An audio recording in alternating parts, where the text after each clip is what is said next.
नमस्कार।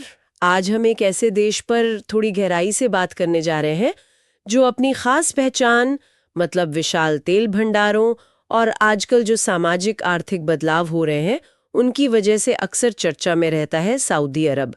हमारे पास जो जानकारी है, जो दस्तावेज हैं, वो इस देश की एक काफ़ी कह सकते हैं व्यापक तस्वीर दिखाते हैं, इतिहास से लेकर भविष्य की योजनाओं तक। तो आज हमारा मकसद है इन स्रोतों के जरिए सऊदी अरब के जो सबसे अहम पहलू है उन्हें समझना, जैसे इसकी भौगोलिक स्थिति, इसका रणनीतिक महत्व क्या है, शासन कैसे चलता है वहाँ, अर्थव्यवस्था की बुनियाद क्या रही है और अब विजन 2030 जैसी चीज़ों से क्या बदलने की कोशिश हो रही है, और हाँ, वहाँ के समाज और संस्कृति में क्या चल रहा है। तो चले इन दस्तावेजों के आधार पर अपनी पड़ताल शुरू करते हैं। सबसे पहले इसकी पहचान और भूगोल। हम जानते हैं कि ये पश्चिम एशिया का एक प्रमुख देश है और इस्लाम धर्म का उदय भी यहीं हुआ। राजधानी रियाद है, ये तो खैर बेसिक बातें हैं, लेकिन जो हमारे स्रोत हैं वो इसकी भौगोलिक स्थिति के रणनीतिक महत्व पर काफ़ी जोर देते हैं। बिल्कुल। भौगोलिक रूप से देखें तो ये अरब प्रायद्वीप का सबसे बड़ा देश है। करीब 22 लाख वर्ग किलोमीटर का एरिया है इसका। और सिर्फ साइज ही नहीं, इसकी सीमाएं देखिए, बहुत अहम है। उत्तर में इराक, जॉर्डन, पूर्वोत्तर में कुवैत, फिर पूर्व में कतर और यूएई, दक्षिण पूर्व में ओमान और दक्षिण में यमन। मतलब आप देखें तो कई महत्वपूर्ण देशों से घिरा हुआ है। हाँ बिल्कुल। और इससे भी ज्यादा शायद महत्वपूर्ण है इसकी समुद्री सीमाएं। पश्चिम में लाल सागर यानी रेड सी और पूर्व में फारस की खाड़ी, पर्शियन गल्फ। ये दोनों ही दुनिया के सबसे व्यस्त समुद्री व्यापार मार्गों में गिने जाते हैं। अच्छा हाँ। लाल सागर आगे स्वेज नहर से भूमध्य सागर से जुड़ता है और फारस की खाड़ी वो हॉर्मुज जलडमरू मध्य से हिंद महासागर से। तो इसका सीधा मतलब है कि ग्लोबल एनर्जी सप्लाई और व्यापार के लिए सऊदी अरब की लोकेशन जो है वो क्रिटिकली मतलब बहुत ही ज्यादा महत्वपूर्ण है। जानकारी ये भी बताती है कि देश की जो लंबी तटरेखा है वो उसकी नौसैनिक क्षमता और बंदरगाहों के विकास के लिए भी एक बेस तैयार करती है। यानी सिर्फ एक बड़ा देश नहीं बल्कि भू राजनीतिक और भू आर्थिक लिहाज से एक बहुत ही सेंसिटिव और प्रभावशाली जगह पर है ये। यही बात शायद इसे मध्य पूर्व की राजनीति और वैश्विक ऊर्जा सुरक्षा में एक अहम खिलाड़ी बना देती है। अच्छा, अब अगर हम यहाँ की शासन प्रणाली को देखें, हमारे स्रोतों में इसे एक इस्लामिक राजशाही बताया गया है। इसे थोड़ा और समझाएंगे? हाँ, ये एक पूर्ण राजशाही है, मतलब एब्सोल्यूट मोनार्की, जहाँ शासन वंश के आधार पर चलता है। अभी जो शासक हैं वो किंग सलमान बिन अब्दुल अजीज अल सऊद हैं। लेकिन आजकल आप जानती हैं, अंतर्राष्ट्रीय और घरेलू स्तर पर जिनकी सबसे ज्यादा चर्चा है वो है क्राउन प्रिंस मोहम्मद बिन सलमान। हाँ, MBS। जी, MBS। जानकारी यही कहती है कि देश की नीतियों, खासकर जो आर्थिक और सामाजिक सुधार हो रहे हैं, उनके पीछे मुख्य शक्ति वही माने जाते हैं। यहाँ जो बात शासन प्रणाली को समझने के लिए सबसे खास है और जिसे हमारे स्रोत भी हाईलाइट करते हैं, वो ये है कि देश का जो मूल कानून है या कह लें संविधान, वो एक तरह से कुरान और सुन्नत पर आधारित है। अच्छा, कुरान और सुन्नत पर। हाँ, सुन्नत मतलब पैगंबर मोहम्मद की शिक्षाएं और उनकी प्रथाएं। इसका मतलब ये हुआ कि देश के कानून, न्याय प्रणाली, सामाजिक नियम, ये सब काफी हद तक इन्हीं धार्मिक ग्रंथों और परंपराओं से गाइड होते हैं। ये आजकल की दुनिया की कई शासन प्रणालियों से काफी अलग है, जहां धर्म और राज्य को अक्सर अलग रखा जाता है। ये वाकई एक दिलचस्प पॉइंट है। मतलब एक तरफ देश आधुनिकीकरण की बात कर रहा है, ग्लोबल इकोनॉमी से जुड़ने की कोशिश कर रहा है, और दूसरी तरफ शासन का आधार पारंपरिक धार्मिक ग्रंथ है। तो इन दोनों के बीच मतलब तालमेल कैसे बैठता है, या क्या इसमें कोई तनाव भी है? हमारे स्रोतों में इस पर कुछ है? ये एक बहुत ही महत्वपूर्ण सवाल है और स्रोतों से संकेत तो यही मिलता है कि यह तालमेल हमेशा आसान नहीं होता। सुधारों को लागू करते समय, खासकर सामाजिक सुधारों को, अक्सर परंपरा और आधुनिकता के बीच एक बैलेंस बनाने की चुनौती रहती है। शासन की कोशिश यही रहती है कि बदलाव ऐसे हों कि वो देश की इस्लामिक पहचान और सामाजिक ताने-बाने के मतलब अनुरूप हों, लेकिन ये एक बहुत नाजुक संतुलन है। MBS के नेतृत्व में जो बदलाव हो रहे हैं, कुछ लोग उन्हें बहुत प्रगतिशील मानते हैं, तो कुछ पारंपरिक तबकों से इसका विरोध भी होता है। हालांकि वो विरोध खुलकर सामने कम ही आ पाता है। अच्छा, चलिए अब जरा अर्थव्यवस्था पर थोड़ी विस्तार से बात करते हैं। जब भी सऊदी अरब का जिक्र आता है तो दिमाग में सबसे पहले तेल ही आता है। हमारे स्रोत भी यही कहते हैं कि अर्थव्यवस्था काफी हद तक तेल पर ही निर्भर रही है। हाँ, और ये निर्भरता मतलब अभूतपूर्व रही है। दशकों तक सऊदी अरब दुनिया का सबसे बड़ा कच्चे तेल का निर्यातक रहा है और पेट्रोलियम और गैस सेक्टर ही जीडीपी और सरकारी कमाई का मुख्य स्रोत रहे हैं। इसी तेल की दौलत ने देश को इतना पैसा और वैश्विक प्रभाव दिया है। मुद्रा तो सऊदी रियाल SAR है, और जैसा आपने कहा ये G20 का सदस्य भी है, जो दिखाता है कि ग्लोबल इकोनॉमी में इसका वजन कितना है। लेकिन स्रोतों में इस बात पर भी जोर है कि यही निर्भरता अब एक चुनौती बन गई है। चुनौती क्यों? क्या इसलिए कि तेल की कीमतें इतनी ऊपर नीचे होती रहती हैं, या फिर दुनिया अब धीरे धीरे फॉसिल फ्यूल से दूर जा रही है? बिल्कुल, दोनों ही कारण बहुत महत्वपूर्ण है। तेल की कीमतों में जो उतार चढ़ाव आता है वो सऊदी अर्थव्यवस्था और सरकारी बजट पर सीधा असर डालता है, और साथ ही जो क्लाइमेट चेंज की चिंता है और रिन्यूएबल एनर्जी की तरफ जो दुनिया बढ़ रही है, वो लंबी अवधि में तेल पर टिकी इकोनॉमी के लिए एक बड़ा खतरा है। इसी कॉन्टेक्स्ट में विजन 2030 को समझने की जरूरत है। इसका जिक्र हमारे दस्तावेजों में काफी प्रमुखता से मिलता है। विजन 2030। हाँ जी, विजन 2030, जिसे क्राउन प्रिंस मोहम्मद बिन सलमान ने 2016 में लॉन्च किया था, ये एक बहुत ही महत्वाकांक्षी मतलब नेशनल ट्रांसफॉर्मेशन प्लान है। इसका जो सेंट्रल आइडिया है वो सऊदी अर्थव्यवस्था को तेल पर बहुत ज्यादा निर्भरता से निकालकर डाइवर्सिफाई करना है, विविधता लाना है। इसके तहत टूरिज्म, मनोरंजन, mining, logistics, financial services, technology, renewable energy जैसे जो नॉन ऑयल सेक्टर्स हैं, उनको बढ़ावा देने पर जोर है।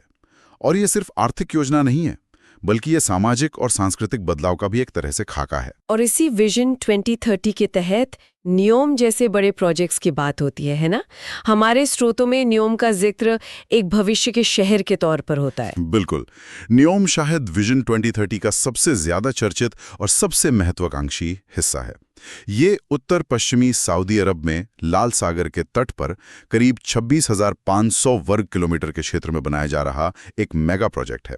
इसे एक अल्ट्रा मॉडर्न, हाई-टेक, स्मार्ट और सस्टेनेबल रीजन के रूप में विकसित करने का प्लान है।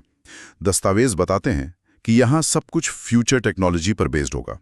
पूरी तरह renewable energy, artificial intelligence, robotics, biotech, mobility के नए तरीके। बाप है। हाँ, इसमें द लाइन जैसी परियोजनाएं शामिल हैं, जो बिना कारों और सड़कों वाला एक लीनियर शहर होगा। इसका स्केल और एम्बिशन अभूतपूर्व है, लेकिन हाँ, साथ ही इसकी व्यावहारिकता और लागत को लेकर सवाल भी उठते रहते हैं। यहाँ एक बहुत दिलचस्प पहलू सामने आता है। मतलब एक देश जो दशकों तक सिर्फ तेल के कुओं पर टिका रहा, वो अब अचानक रोबोटिक्स, AI और सस्टेनेबल शहरों पर इतना बड़ा दांव लगा रहा है।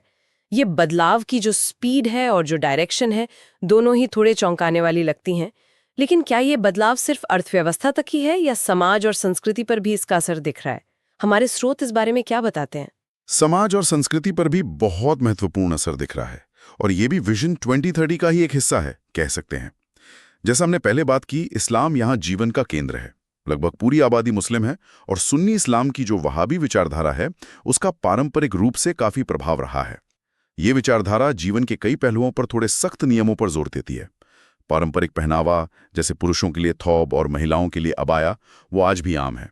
हालांकि अब इसमें थोड़ी नरमी दिख रही है, खासकर बड़े शहरों में। अच्छा। अरबी ऑफिशियल भाषा है, लेकिन इंग्लिश का इस्तेमाल व्यापार, शिक्षा और अब तो टूरिज्म में भी तेजी से बढ़ रहा है। हाल के वर्षों में जो सबसे बड़े बदलाव हुए हैं वो सामाजिक क्षेत्र में है, खासकर महिलाओं की स्थिति को लेकर। हाँ, महिलाओं को ड्राइविंग की अनुमति मिलना और रोजगार में उनकी भागीदारी बढ़ना, इन पर तो काफी चर्चा हुई है। क्या स्रोत इन बदलावों के पीछे की वजहों और उनके असर के बारे में कुछ और बताते हैं? स्रोत बताते हैं कि इन बदलावों के पीछे आर्थिक और सामाजिक दोनों तरह के कारण हैं। इकोनॉमी को डाइवर्सिफाई करने और वर्कफोर्स बढ़ाने के लिए महिलाओं की भागीदारी बढ़ाना जरूरी माना गया। विजन 2030 के लक्ष्य हासिल करने के लिए आधी आबादी को पीछे तो नहीं छोड़ा जा सकता ना। सही बात है। सामाजिक स्तर पर देश की छवि को सुधारने और जो युवा हैं उनकी आकांक्षाओं को पूरा करने का भी एक दबाव था। इसीलिए महिलाओं को ड्राइविंग की अनुमति मिली। पुरुष अभिभावक प्रणाली, जो मेल गार्डनशिप सिस्टम था, उसके कुछ पहलुओं को कमजोर किया गया। इससे उन्हें यात्रा करने या कुछ सेवाएं लेने में ज्यादा आज़ादी मिली है।